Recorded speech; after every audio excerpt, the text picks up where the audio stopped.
Mağın koy. Вот. Ақырын басып тұрасыңдар да. Енді ұстап отқан жоқсың, міне, қайтсаң, салсаң қара.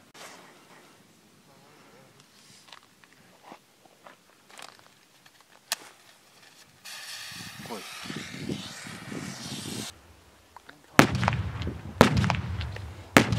жетпіс бес 260 әскери бөлімінің жауынгерлік дайындық жоспарына сәйкес қаңтар айының 16 жұлдызы мен ақпан айының 9 жұлдыз аралығында бөлімшелер құрамында дайындау жоспарланған.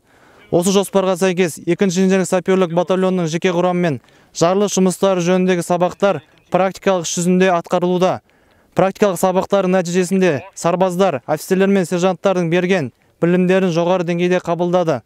Болашақта мерзімді әскери қызметшілер осы алған білімдерін жоғары көрсеткіштерде оқу жаттығуларда көрсетеді деген сенімдемін.